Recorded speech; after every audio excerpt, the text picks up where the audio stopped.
Paz do Senhor, daqui é a irmã Flávia. Sejam bem-vindos ao meu canal. Espero que estejam todos bem na graça de Deus. Eu estou aqui hoje para falar de um pecado que você ignora. Pois é, eu estou aqui hoje para falar da glutonaria ou gula. Na verdade, gula é um pecado que muitos cristãos ignoram. Já ouvi falar que os cristãos não bebem, mas comem muito. Nós devemos prestar atenção para isso. Nós devemos tomar cuidado com isso.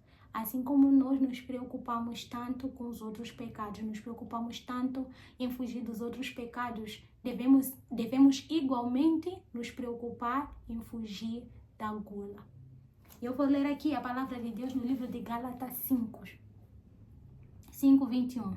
Inveja, bebedice, glutonaria e coisas semelhantes a estas, a respeito das quais eu vos declaro, como já outrora vos preveni, que não herdarão o reino de Deus os que tais coisas praticam.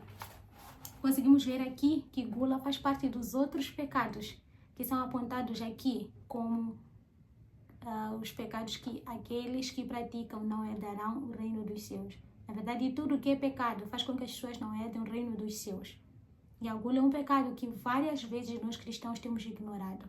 Mas é pecado. Comer excessivamente é gula. E comer excessivamente é um pecado que leva para o inferno. Mas muitas vezes nós ignoramos isso. Nós devemos parar. A gula é um pecado que o inimigo tem encontrado como oportunidade de criar brecha nos cristãos. Por quê? Porque nós nos preocupamos com os outros pecados. E isso é bom.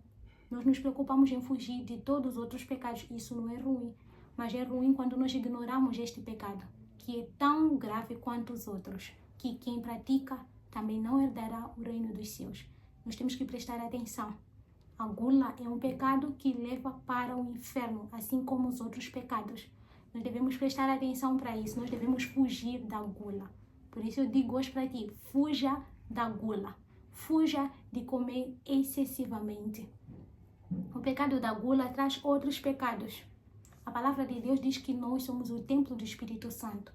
Quando comemos excessivamente, nós estamos a prejudicar o templo do Espírito Santo. Nós devemos cuidar bem do nosso corpo. Nosso corpo é o templo do Espírito Santo. Quando nós não cuidamos do nosso corpo, nós cometemos um pecado. Nós desobedecemos a Deus porque nós estamos a destruir o templo da habitação do Espírito Santo. E muitas vezes temos mania de colocar isso na conta de Deus, que podemos fazer o que quiser, Deus vai cuidar de nós, Deus vai cuidar da nossa saúde. Enquanto estamos de forma voluntária a destruir o nosso corpo com esse tipo de hábito, nós devemos abandonar a gula. Assim como nós abandonamos a mentira, a fofoca e os outros pecados, nós devemos abandonar igualmente a gula. Nós devemos lutar para fugir disso, assim como nós lutamos para fugir dos outros pecados, nós devemos lutar também para fugir da gula, porque gula é um pecado tão grave quanto os outros pecados, sem contar os riscos que ela traz para a nossa saúde. Nós precisamos abrir mão da gula. A gula abre porta para outros pecados. Falei aqui sobre destruição do templo, do que somos nós mesmos, os nossos corpos, entre outras coisas, cria golosice. As pessoas tornam-se golosas, ficam apegadas à comida, não querem dividir, querem sempre a melhor parte, querem deixar a pior parte para os outros. Parece engraçado, mas isso também é pecado. Então, não permitamos que Satanás nos apanhe pela gula.